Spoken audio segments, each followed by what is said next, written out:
Assalamu alaikum wa rahmatullahi wa barakatuh.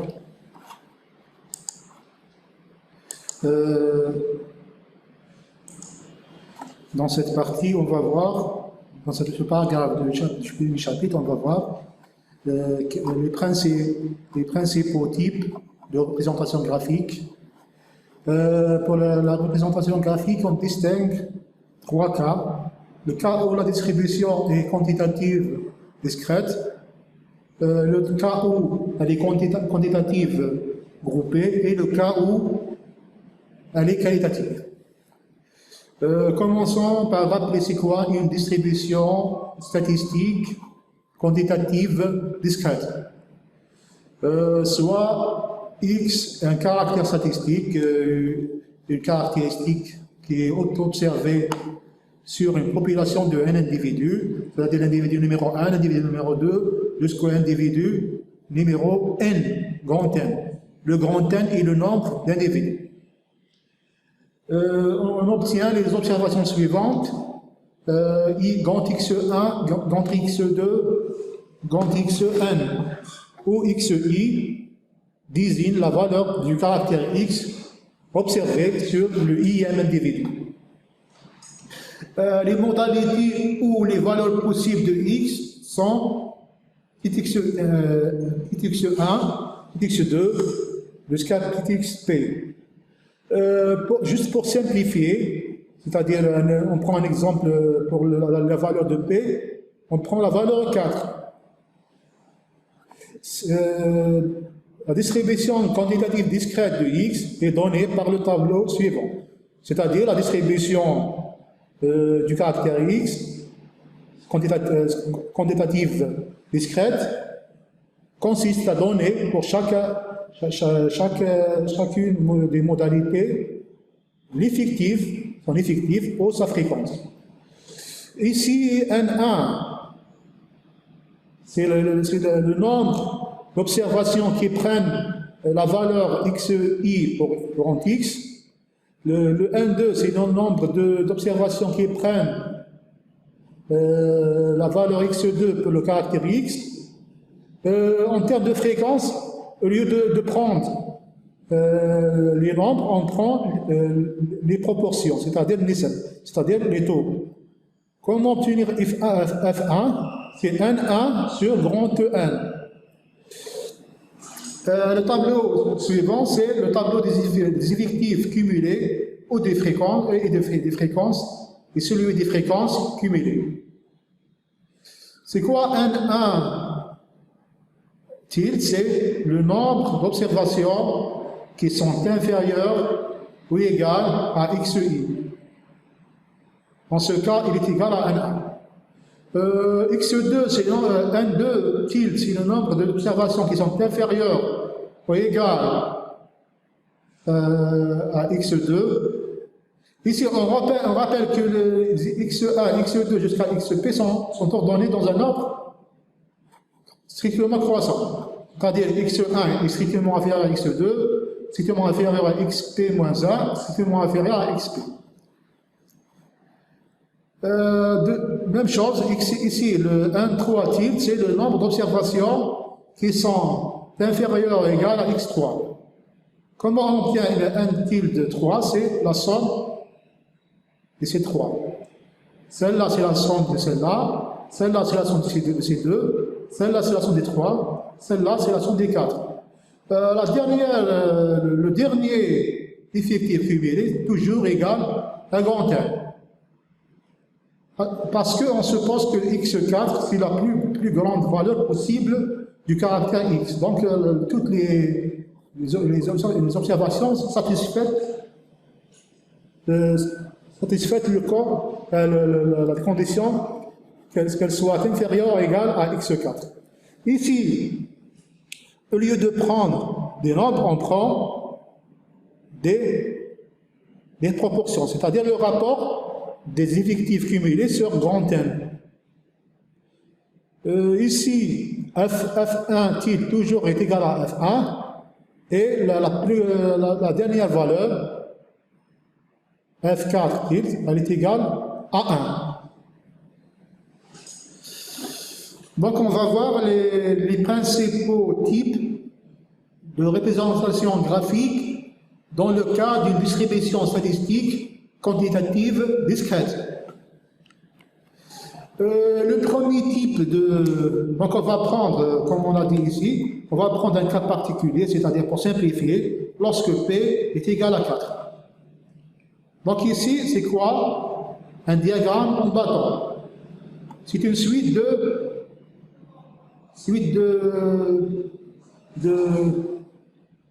segments de droite verticale qui commence par les points x1, 0, x1, 0, xi, 0, et leur hauteur, c'est 1. Et c'est par exemple la hauteur de ce bâton, le bâton c'est un segment de droite, et 1, parce qu'elle correspond à la modalité x1. Ici, la hauteur, c'est 1, 2, parce qu'il correspond à la hauteur x2. Ici, la hauteur, c'est 1, 3, parce qu'il correspond à la hauteur, il correspond à la modalité x3. Ici, la hauteur, c'est 1, 4, parce qu'il correspond à la modalité x4. Donc, dans le diagramme de bâton des effectifs, chaque modalité est représentée par un bâton de hauteur, sa hauteur, c'est son effectif. Ici, la hauteur de x1, c'est 1, 1, la hauteur de x3, c'est 1, 3. Même chose, le diagramme en bâton des fréquences, au lieu d'avoir des effectifs, on aura des fréquences. C'est la même chose, sauf que les hauteurs deviennent des fréquences. Polygone des effectifs aux fréquences, dans le cas quantitatif discret, c'est la ligne qui relie ces sommets. Par exemple ici, c'est la ligne qui relie ces sommets. Donc c'est quoi? C'est la ligne ici qui relie les points x1, les points de coordonnées x1, 1, x2, 1, 2, x3, 1, 3, x4, 1, 4. Vous trouverez dans le polycope, vous trouverez des exemples. Donc, même chose, pour avoir le polygone des fréquences, il suffit de diviser les effectifs par grand N et on obtient les fréquences. Donc, au lieu d'avoir ici un 3, on aura F3, F2, F1 et F4.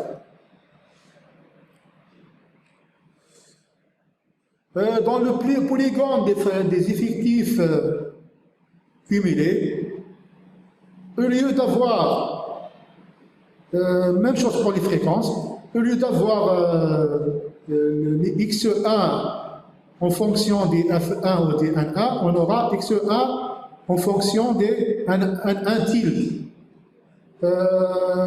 x2 en fonction de 1, 2 tilde, x4 en fonction de f4 tilde. C'est-à-dire, c'est la ligne qui relie les points xi, fi tilde. Ici, on a donné le cas où on s'intéresse aux fréquences cumulées. Même chose pour les effectifs. Dans les effectifs cumulés, au lieu d'avoir des fréquences, on aura des effectifs cumulés.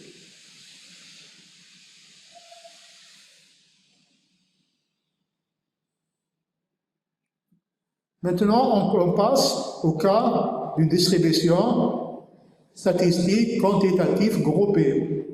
Quantitative groupée. Donc, même chose, on a un caractère statistique quantitatif observé sur une population d'un individu. Les observations obtenues sont x1, x2, grand x1, grand x2, grand xn. où XI désigne la valeur prise par le IM individu pour le caractère X. Dans le cas groupé, il s'agit du cas où le nombre de modalités prises par le caractère X est très important, est très grand. Dans ce cas, on choisit de grouper les modalités en classes. C'est quoi une classe? C'est des intervalles. Les classes, c'est des intervalles tels que la réunion de ces intervalles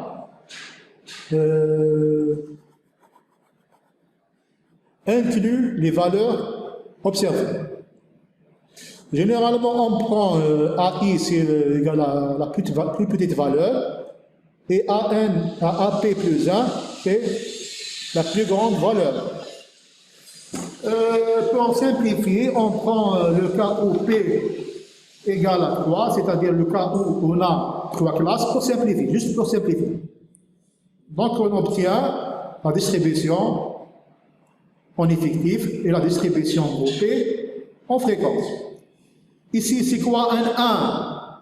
C'est le nombre d'observations qui sont strictement inférieures à 2. Un 2, c'est le nombre d'observations qui sont dans cet intervalle.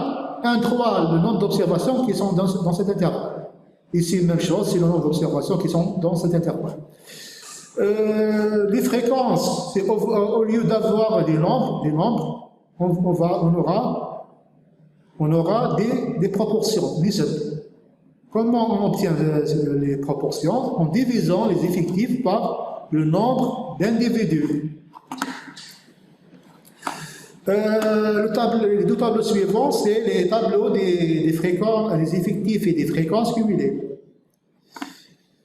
Ici, c'est quoi un tilde? C'est le nombre d'observations strictement inférieur à 2.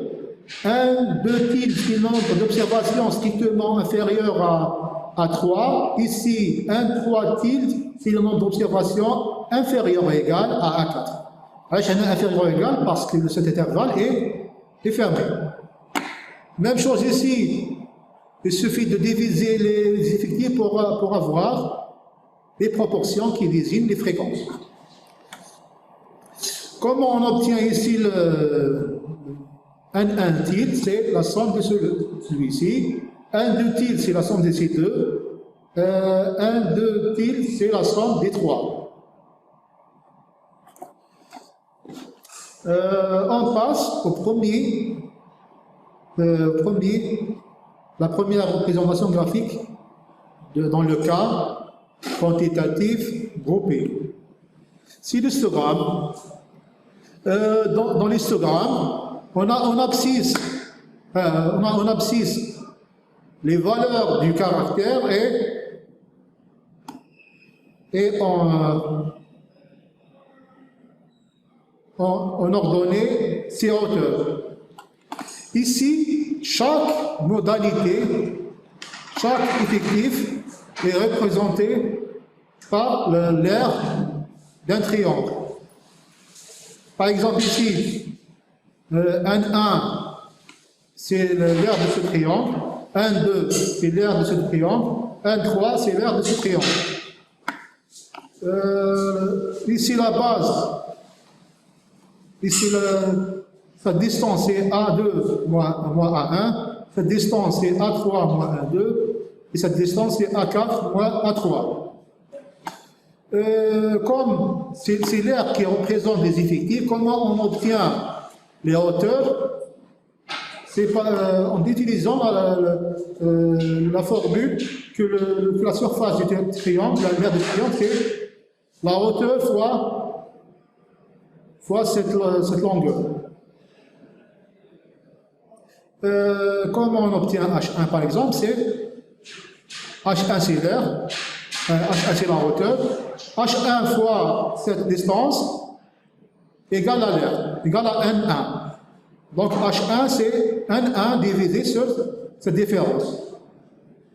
Et on obtient les HI comme suivant. Les HI, on les appelle densité des effectifs. Des effectifs, comment on obtient les densités des effectifs? C'est toute modalité, tout effectif, tout effectif, on le divise, tout effectif, on le divise sur la longueur de la classe.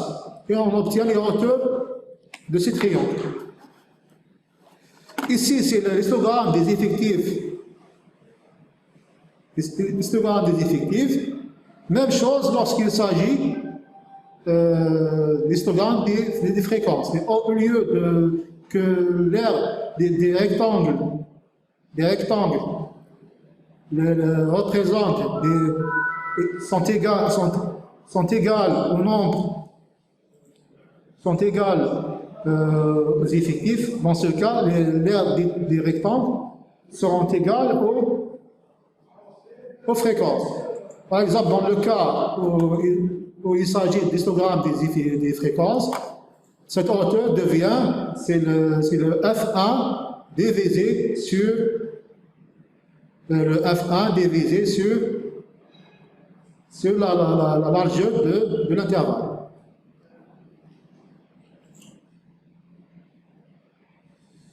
Deuxième type de représentation graphique dans le cas quantitatif groupé, c'est le polygone des effectifs ou des fréquences. C'est quoi le polygone des effectifs? C'est la ligne, cette ligne en rouge qui relie les points. Le premier point, c'est le centre de cet intervalle H1, le centre de cet intervalle H2, le centre de cet intervalle H3. Même chose lorsqu'il s'agit de polygone des effectifs. Au lieu d'avoir l'histogramme des effectifs, on aura l'histogramme des fréquences. Et on relie les points du milieu des bases, des côtés supérieurs des rectangles.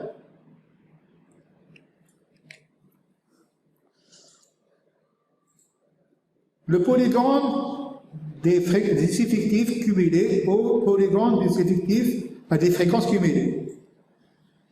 Donc ici, c'est le graphe qui donne les effectifs cumulés en fonction des valeurs de X. Donc la première chose, le polygone des effectifs cumulés est un graphe croissant.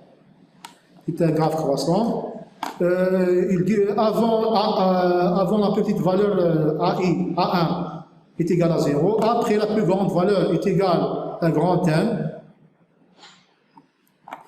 Les autres lignes, elles relient les points suivants. Le premier point, c'est A1, 0, A2, 1 tilde, A3, 1, 2 tilde, AP, ici c'est pas AP, c'est A4, 1, 3 tilde. Que représente ce polygone? Il représente le nombre de valeurs qui sont strictement inférieures aux valeurs de X. Par exemple ici, le nombre de valeurs qui sont strictement à 1, c'est 0.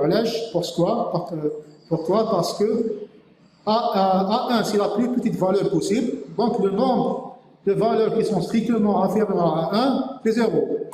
Ici, au-delà de A4, le nombre de valeurs qui sont inférieures ou égales à ces valeurs sont toutes les valeurs. D'où 1, 3 tilde, elle correspond à ce point. Ici, par exemple, dans A3, le nombre de valeurs qui sont strictement inférieures à A3, c'est 1, 2 tilde. Même chose, pour avoir le polygone des fréquences cumulées, il suffit de diviser les ordonnées par le grand N. Le grand N, c'est le nombre d'individus.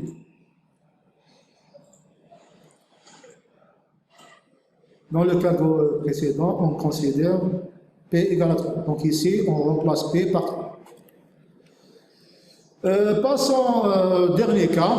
Le dernier cas,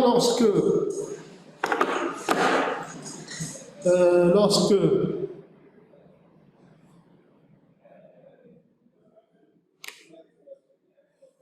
la distribution est qualitative.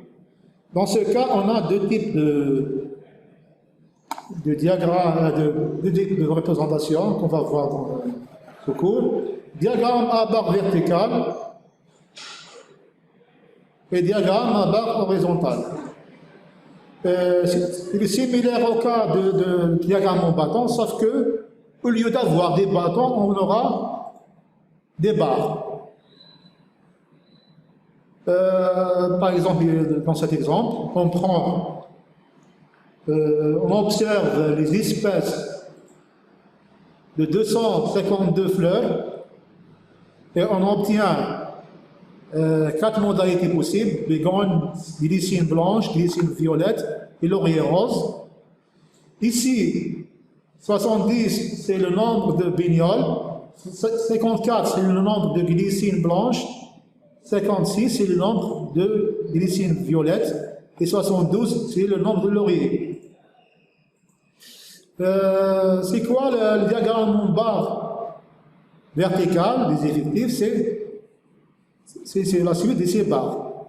Chaque barre, sa hauteur, représente le nombre d'effectifs de chacune des modalités.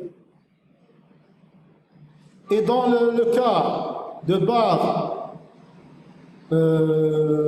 horizontales, au lieu d'avoir des barres verticales, on aura des barres horizontales.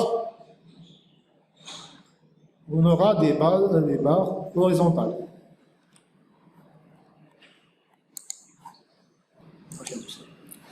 Passons aux exemples. Donc, on commence par le cas d'une distribution quantitative discrète. Dans cet exemple, sur 100 familles, on observe le nombre d'enfants. Et on obtient la distribution suivante. Donc on a les modalités suivantes: 0, 1, 2, 3, 4, 5, 6, 7. On a 30 familles qui ont 2 enfants, 5 familles qui ont 5 enfants, 2 familles qui ont 7 enfants. Donc on a donné la distribution du caractère nombre d'enfants en effectif. On va tracer le diagramme en bâton de cette distribution. Le diagramme en bâton, on a dit, c'est une suite de bâtons. La base de chaque bâton, c'est la modalité. Et la hauteur des bâtons, c'est les effectifs. Ici, par exemple, ce bâton, sa hauteur est 30. Ça correspond à la modalité 2. Il y a 30 individus. Dans ce bâton, la hauteur, c'est 10. Ça correspond à la modalité 3. Il y a 10 individus. Si on veut avoir le diagramme en bâton des fréquences, il suffit de mettre en ordonnée les fréquences. Il suffit de diviser les effectifs sur le nombre d'individus qui, dans ce cas, est 100. On a dit le polygone des effectifs, c'est la ligne qui relie les hauteurs, les sommets des bâtons. Donc on obtient pour le même exemple, on obtient ce graphe. Ici, j'ai choisi le polygone des fréquences.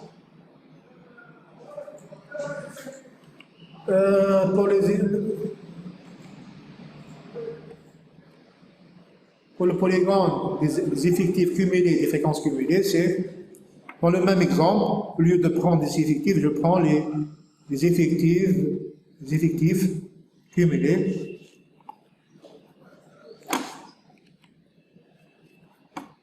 On a dit le polygone des effectifs cumulés est la ligne qui relie les points 0, 20, 1, 50, 45, 3, 75, 3, 85, jusqu'à 7, 10, 7, 100. Donc on a terminé avec le cas discret quantitatif. On va au cas groupé quantitatif. Donc on a une distribution de cette forme. Donc il s'agit d'une enquête sur le nombre d'ampoules électriques utilisées dans son domicile. Donc ici il y a 21 domiciles dans le nombre d'ampoules utilisées dans cet intervalle, 36 dans cet intervalle, 16 dans cet intervalle. On a dit que les effectifs sont représentés par l'aire de ces rectangles. La base de ces rectangles, ou la largeur des rectangles, c'est la largeur des intervalles. Pour avoir la hauteur des rectangles, qui sont les HI qu'on appelle densité des effectifs, il suffit de diviser chacun des effectifs sur la largeur des classes qui correspond à cet effectif. Par exemple, ici, on obtient 7 en divisant 21 sur 3, qui est la largeur de cet intervalle. On obtient 12,6 en divisant 36 sur 5, qui est la largeur de cet intervalle. On obtient 3,2 en divisant 16 sur la largeur de cet intervalle.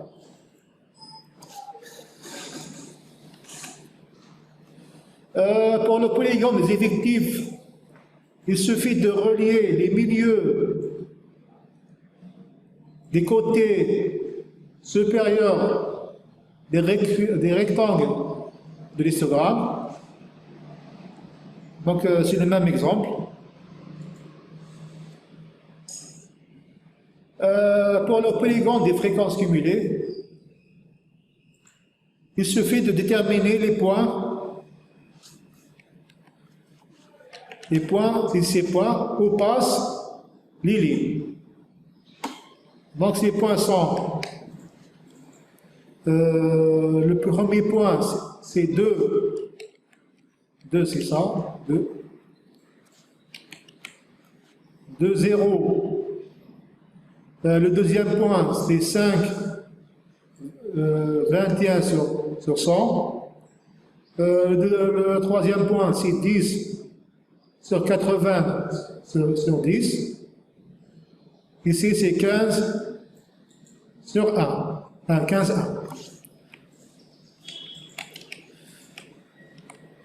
1.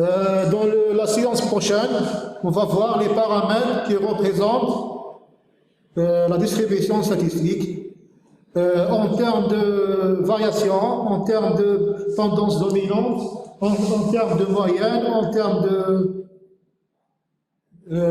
valeur centrale. Donc Inch'Allah, dans la prochaine séance, on va